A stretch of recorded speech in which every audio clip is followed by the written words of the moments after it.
Yeah, Jeff, well, we just got finished speaking with the Corona Police Department about 3 minutes ago, and they did confirm to us that they do have the suspect in custody at this point. They say they took him into custody inside of the Costco here, and they transported him to the hospital because he said he had some sort of injuries. The police department said they don't know if he is actually injured, but either way, that's where he's at tonight. They also had some devastating news that they did confirm one man lost his life inside of the store in the shooting and that 2 other people were injured and taken to the hospital. You can see they still have it roped off with crime scene tape out here. A ton of people inside the store tonight on this Friday night shopping when several witnesses say they heard a confrontation between 2 people. I've heard some reports that it could have been 2 men, but we're also hearing now it could have been a man fighting with a woman who potentially was holding a baby at the time. And then witnesses say a few moments later they heard 7 or 8 gunshots in the back of the store. So first we want to get you to some video that one of those witnesses shot on her cell phone. She Facebook Lived it while it was happening right after the shooting. And you're about to see her crouching down behind that freezer aisle. And keep in mind that at this point in time, she's trying to protect her young daughter. Take a listen. They are shooting in Costco. Mom, let's go. We need to go. Taylor, we are not finna move from right here. Thank you, thank you. So after this happened, you could hear the sirens going off in the store there. You could see people holding each other. An absolutely massive police presence out here in front of the Costco tonight with lots of fire trucks, lots of police officers.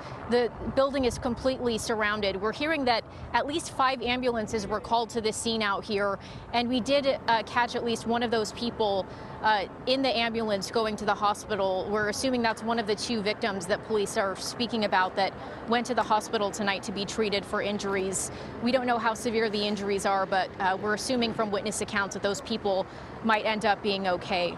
Now, we also mentioned that this fight may have started between a man and a woman who was holding a baby at the time inside the store near the freezer aisle. And we do have some video of a woman outside the store kind of by the flower section speaking with police officers. We don't know if this was the woman involved, but either way, there were plenty of families out here tonight with their children when this happened. So she's probably feeling the same way that everyone inside this store did this evening. And then a short time after that, actually, when we were in the middle of one of our live reports out here, we saw officers kind of storm the parking lot out here with flashlights and guns looking through cars. So at that point in time, we weren't exactly sure if they were still looking for a suspect or they already had him in custody and they were just searching cars, maybe trying to find his to search for some sort of evidence or maybe even another person. But right now we want to go to some sound from several witnesses we spoke with just moments after this happened. Take a listen. There was a lot of chaos.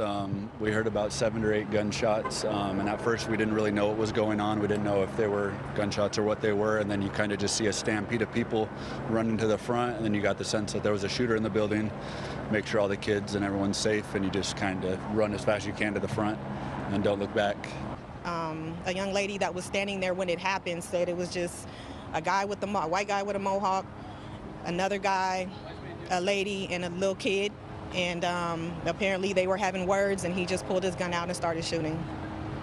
My first thought was to just get low, get her low, and stay quiet, stay safe. Shocking for the community because we don't know what's going on, and tomorrow, the next day, if we're gonna make it home, we're just in shocking for the community. Sorry for smiling out here, but we were just speaking with a woman who came to the scene a short time ago and was asking us if we knew about her sister. She was clearly very concerned about her, and she just walked up to us a second ago and gave us the thumbs up that she's okay and she's not hurt. So really, really glad to hear that. Again, unfortunately, the horrible news out here, though, is that one person inside the store was hit by one of those bullets and killed. We don't know that person's identity. We do know that it's a man. And 2 other people taken to the hospital with injuries tonight inside of this Costco in Corona. And again, police did tell us a few moments ago that the suspect is in custody and he's at the hospital tonight.